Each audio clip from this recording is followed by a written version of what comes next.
Regresamos al foro de Sin Filtro y daremos lectura a los mensajes de la audiencia. Vamos con el primero de Liz, que nos dice: no podemos regresar a un estado débil que no aspira a la justicia. Pasemos con un siguiente mensaje de Omar Rivera, que nos dice: SF Reforma MP, recordemos que Tel Maldana fue puesta por OPM y al inicio de su gestión no hacía mucho hasta que la CICIG la puso firmes. Lo que decía también bueno, digamos que llegue otra Tel Maldana, sí. Sería otra Tel Maldana. Vamos con el último, Carol Lima. Nos dice: en la palabra compromiso está la clave de todo este tema. ¿Comprometido con el pueblo o con quiénes? Bueno, sí, volvamos a lo que decía. Hay un tema que también yo quería introducir al debate y es la supresión del Consejo del Ministerio El Público. famoso Consejo del Ministerio Público. Consejo. Vean, esto es un tema más complejo. Por un lado, había una doctrina legal que argumentaba que el Consejo del Ministerio Público era inconstitucional, porque la Constitución en el artículo 251, que habla sobre el fiscal general, le otorga al fiscal general la administración unitaria del Ministerio Público y de la persecución penal en el país. En ningún momento la Constitución reconoce la existencia de un consejo. Cuando se aprueba la ley del Ministerio Público en el 94, la lógica de los legisladores en ese momento fue decir: creemos un consejo para balancear el poder unipersonal del fiscal general. ¿Debilitar la figura del fiscal? Era básicamente evitar que el fiscal tuviera un control absoluto de la institución. Pero ¿qué ocurrió? Es la misma historia que la interpelación. De una figura de control se volvió una figura de parálisis.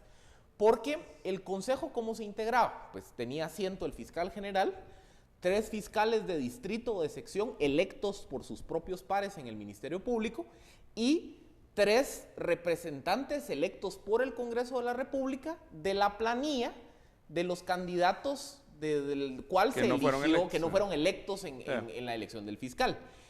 Entonces, ¿qué ocurría? Por ejemplo, el caso paradigmático es lo que pasó en el MP de Claudia Paz y Paz, que el Congreso nunca eligió a los consejeros. Entonces, como el Congreso nunca eligió a los consejeros, el Consejo nunca se integró.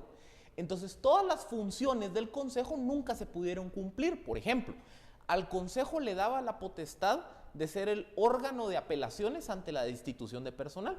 Entonces, ¿qué quiere decir eso? Yo, fiscal general, puedo tener un fiscal corrupto en mi institución, que si yo lo destituyo, el Consejo estaba en la facultad de decir: no, él se queda.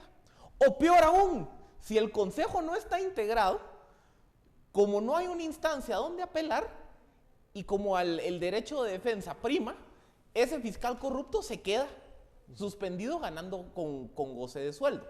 Primer problema. Segundo problema, que el Consejo del MP también muchas veces podía ser un órgano contracorriente del fiscal general. Entonces el fiscal podía dar directrices de cómo implementar la política del Ministerio Público y el Consejo puede decir: no, yo no estoy de acuerdo con A, B, C y D. Entonces se genera una fractura.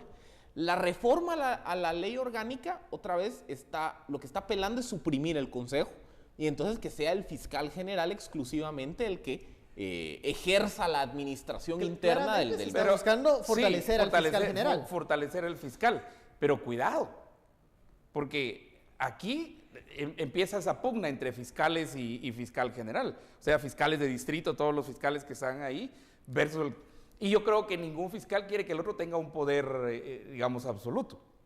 Vamos al interno. Al fiscal general en un caso extremo. Sí.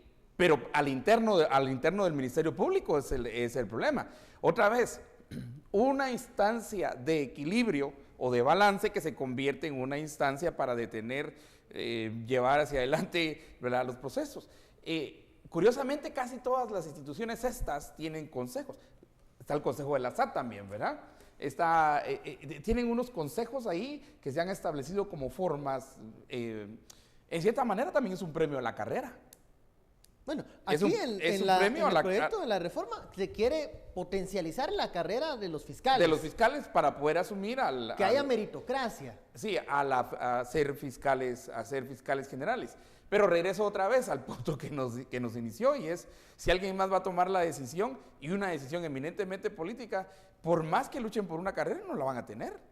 A no ser que se muevan políticamente, pues, pero esa no es Y moverse función dentro políticamente de la autonomía es tener favores. que dice la Constitución. Tener Y entonces favores. caes en favoritismos, caes hasta en nepotismo en cierto momento. Que dice no lo permite, pero ahí le juegan la vuelta al asunto. Yo creo que van a congelar la ley. Esa es mi lectura, es que la congelan y creo que el lío se va a regresar otra vez al interno del mismo Ministerio Público. ¿Qué va a pasar con el proceso de depuración, por ejemplo, en el Ministerio Público, de fortalecimiento a las acciones del fiscal general? Vamos a volver, como dice Estuardo, al punto cero de la no discusión o de engavetar este proyecto de reforma. Yo creo que la reforma se va a aprobar.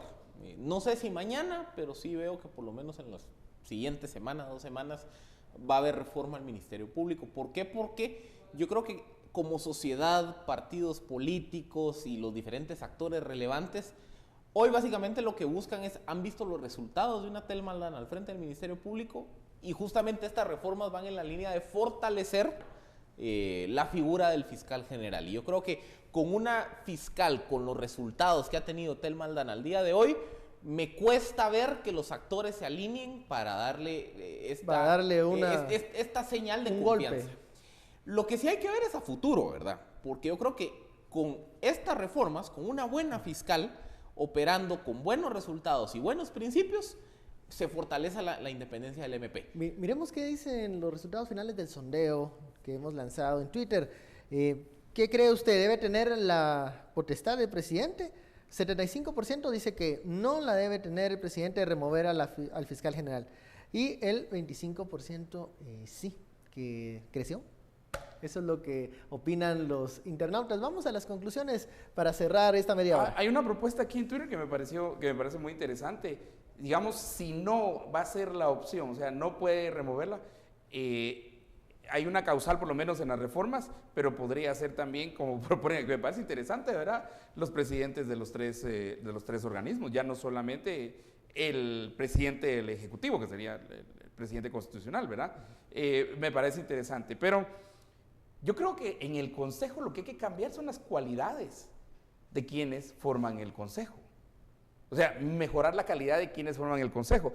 Y yo aconsejo, porque yo creo que es muy interesante ir, y termino con esto, leyendo los tweets, el tweet más reciente de hace 49 minutos de Iván Velázquez, ¿verdad? De la CICIG. Nadie que esté sinceramente comprometido en lucha contra la impunidad puede oponerse a que el Ministerio Público sea fuerte e independiente.